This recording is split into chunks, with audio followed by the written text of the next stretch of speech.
Donc si je comprends, M. Sidia Touré n'était pas à bord de votre véhicule. Je l'ai clarifié ici, contrairement à ce qu'ils pensent. Je l'ai clarifié que c'est moi qui ai dit aux gens, quand ils sont venus voir mon commandant, il y a les Sidia qui sont là, parce que Baouri même a dit que le garde de corps de Sidia a aidé. Suivez-moi, hein, suivez-moi. Il faut me couper la parole. Oui. Non. Voilà. Est-ce que M. François Lousseni-Fall était à bord de votre véhicule? Non. Non plus. Oui. Très bien. Je ne l'ai même pas vu là-bas. Quand vous êtes arrivé à la clinique Ambroise Paré,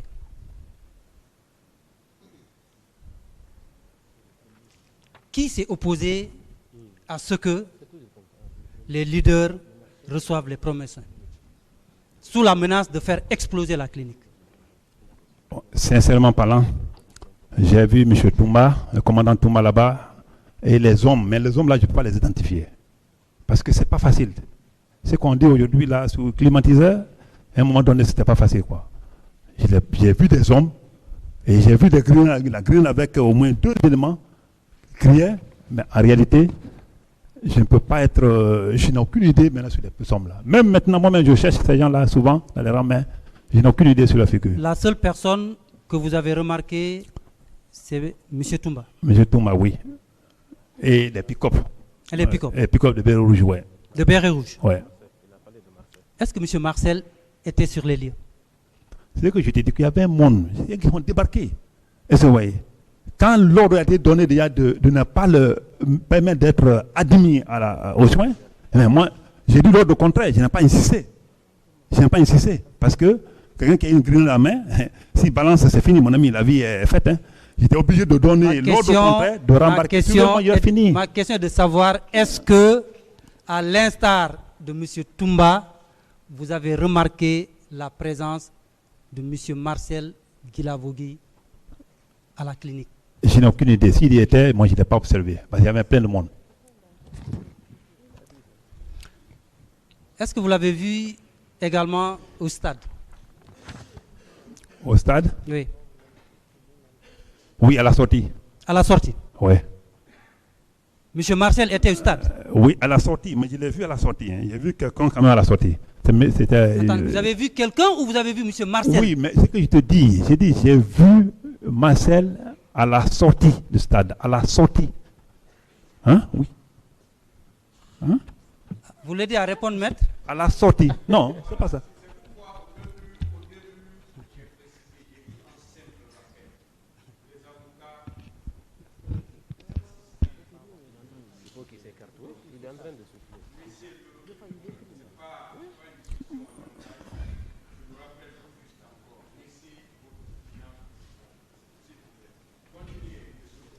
Merci, Monsieur le Président. Oui. Je reprends ma question. Oui, parce qu'elle est très simple et claire. Ouais.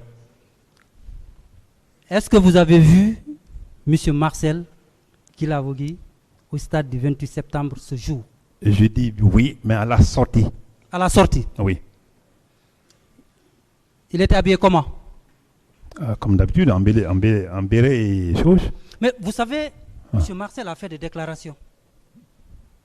Il dit que lui, il n'a jamais été au stade.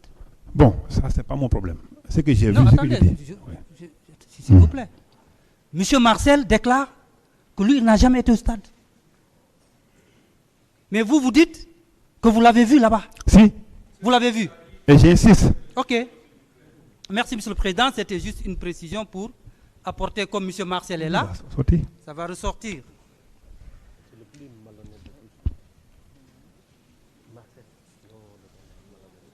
Vous dites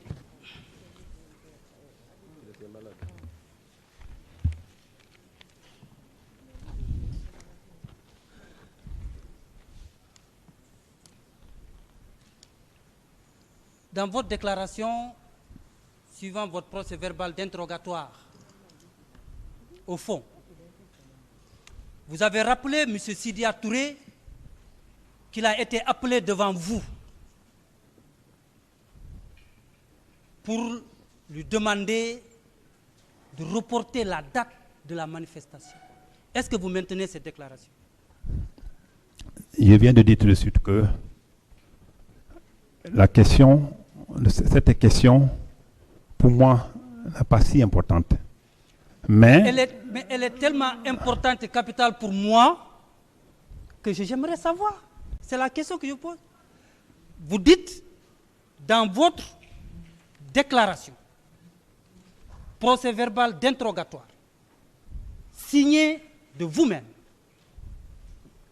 que quand vous avez rencontré les leaders politiques, vous avez rappelé M. Sidya Touré qu'il a été appelé devant vous pour reporter cette manifestation. Est-ce que vous maintenez cette déclaration?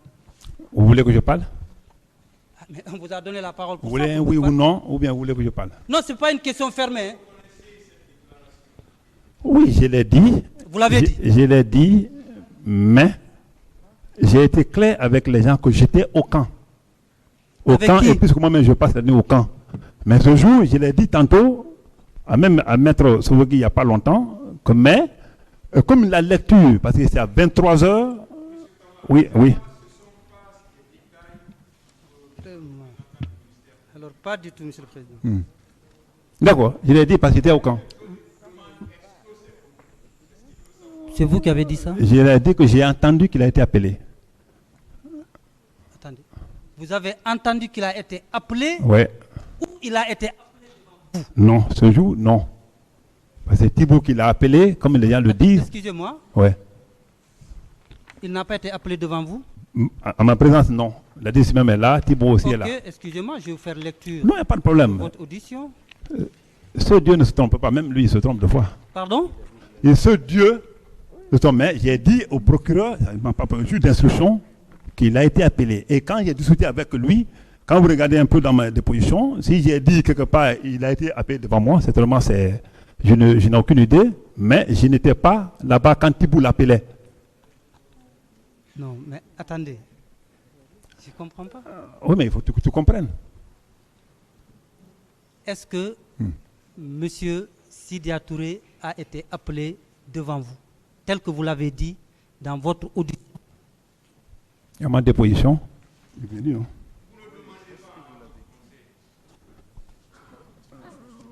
Oui. Mais excuse, Monsieur le Président. Hein? Non, je ne concerte pas. Oui. Hein? D'accord. Pas de problème, monsieur. Oui. Ok. Je n'avais pas dit ça au juge d'instruction, en toute sincérité. Parce que j'ai des témoins qui vont prouver que je n'étais pas présent. C'est ça. Vous n'avez pas dit ça au juge d'instruction? Non. Donc la mention qui figure dans ce procès verbal est inexacte. Je n'ai pas compris. Donc la mention de cette déclaration dans le procès verbal est inexacte. En tout cas, le passage là, je ne l'ai pas dit. Tel qu'il le dit. Mais vous avez signé le PV? Oui, j'ai bien signé le PV. Pardon? J'ai bien signé le PV. Et si vous avez signé le PV, quelle est la valeur juridique de votre signature par rapport aux déclarations faites? Non, mais c'est que je t'ai dit. Je t'ai bien dit que ça, on peut le prendre comme ça. Si je l'ai dit, peut le prendre quoi, comme si vous ça? pensez que je l'ai dit et que ça a un impact pour vous, il n'y a aucun problème. Non, mais ça a tout son pesant d'or. Mais c'est quand Maître Souvogui m'a envoyé le PV, que j'ai relu le PV et je l'ai appelé aussitôt. Il dit, ben non, pourtant, ça, la partie là, comme je l'ai dit tantôt, c'était à celui-là, 23h quand j'ai fini de faire le PV là, ils ont fini de faire le PV, ils m'ont fait signer et je n'ai pas lu correctement la partie. Sinon, quand j'ai lu, après, quand Maître Souvogui m'a ramené, suivez-moi, laissez-moi aller au bout de mes idées. Quand Maître Souvogui m'a ramené le truc, je l'ai calmement dit, on va évoluer. Que la partie là, en réalité, je comprends. Ouais, ok. Ouais. Toujours.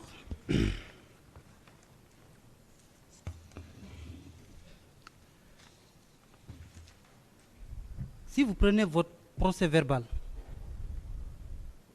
d'audition d'interrogatoire à la page 2, vous avez déclaré ceci. J'ai essayé de dissuader les gens en les prodiguant des conseils et les avertissant de ne pas se mêler à de faux problèmes. Qu'est-ce que vous entendez par faux problèmes? C'est des conseils. C'est des conseils. Regarde, déjà ceux qui ont été appréhendés, ils sont menés comme ça aux faux problèmes. Les gens ont été appréhendés le jour-là, lors de la manifestation, qui ne savaient même pas de quoi il s'agit, qui ont été appréhendés par la police et ils étaient déjà dans les pick-up. Et vous voyez, nous, c'était mon intervention sur la demande de ces leaders. Les gens là étaient déjà devant les faits qu'ils ont commis. Surtout du fait qu'ils ont cassé presque partout.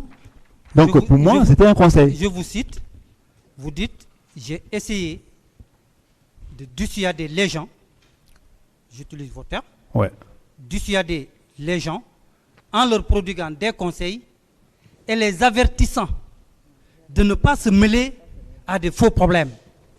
De ne pas se mêler. Qu'est-ce que vous vous attendez? Qu'est-ce que vous entendez par... Non, mais vous-même, vous attendez quoi? Non, parce écoutez, que pour moi... Monsieur Camara, ici, c'est moi qui Pour vous moi, pose des monsieur, questions. monsieur le procureur. Non, c'est bon. OK.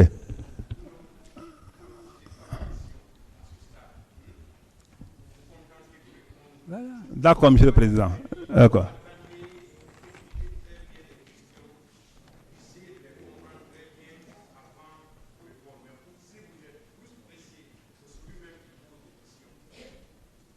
Merci, monsieur le président. Je suis très calme. Je suis curieux seulement. Monsieur le Président, je me reprends. Ah oui, si vous voulez. Vous dites que j'ai essayé de dissuader les gens. Vous avez dit dissuader. En leur prodiguant des conseils et les avertissant de ne pas se mêler à des faux problèmes. Est-ce que ces déclarations viennent de vous? Absolument. Qu'est-ce que vous entendez en les avertissant de ne pas se mêler à de faux problèmes? Et c'est quoi un faux problème? Un faux problème, c'est, pour moi, d'abord, la question est venue avec sa réponse. Quand il dit, je les ai prodigués des conseils, je les ai dissuadés en les prodiguant des conseils, de ne pas se mêler aux faux problèmes. Moi, je pense que ce les passage... avertissant. Oui, avertissez quelqu'un, informer quelqu'un. Il ne faut pas dramatiser les mots. On a averti, c'est informer. Avertir, c'est? C'est informer. Pour vous, c'est quoi? Hein? Bon, d'accord. Avertir, pour moi, c'est dans ma compréhension de français, c'est informer quelqu'un pour leur dire ne pas vous mener dans les faux problèmes ou à des faux problèmes. Les gens qui étaient déjà arrêtés, pour moi, ça, c'est des innocents qu'on avait arrêtés. Ils sont arrêtés pourquoi? Parce qu'on les a dit de sortir. Ceux qui les ont dit de sortir ne ont même pas dit que du fait de sortir ce jour-là, c'était interdit par des communiqués. Donc, c'est une manière de considérer les gens. Et ça, c'est où? C'est là où le public m'a accueilli avec enthousiasme. Et c'était mon devoir de leur prodiguer ces conseils-là, les avertir, il ne faut pas se mettre dans les faux problèmes, et tout là. Voilà. Ça, c'est différent de dire... Vous savez, des faux problèmes, des gens ont été tués, des femmes ont été violées. Ça, ce n'est pas des faux problèmes. Ça, ce n'est pas des faux problèmes. Vous êtes d'accord avec moi? C'est plus que les faux problèmes. Très bien. Pour moi. Je vais continuer, Monsieur le Président. Ouais. Toujours dans votre procès verbal d'interrogatoire, à la page 3, paragraphe 2, vous dites ceci.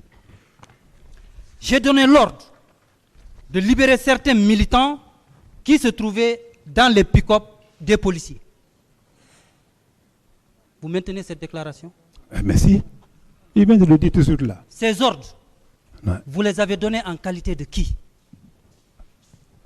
Mais c'est la méconnaissance, certainement, de l'armée, des forces de défense et sécurité.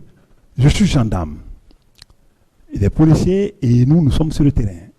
Les leaders disent, pour la condition sine qua non, pour qu'on reporte notre marche, il faut nécessairement que les gens qui sont déjà interpellés soient débarqués, soient libérés.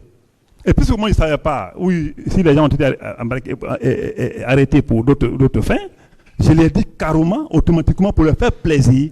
J'ai dit aux policiers, alors, je les ai donné l'ordre, j'ai dit, libérez les gens là, malgré tout ce qu'ils ont fait, comme casse, malgré les dispositions de la loi anti-casse, j'ai dit, libérez-les, tu n'as pas dit la partie là, et libérez-les pour une question de paix. Si c'est ce qui peut être la condition sine qua non de report de cette manifestation, et que vraiment les gens se comprennent, il faut les libérer. Et ça a été aussitôt fait. Vous avez donné cet ordre en qualité de qui? De chef. De chef militaire? Oui. De chef hiérarchique? Oui. De chef militaire. Hiérarchique? Oui, c'était nécessaire. Et les subordonnés ont exécuté? Oh, mon frère, comme vous l'attendez.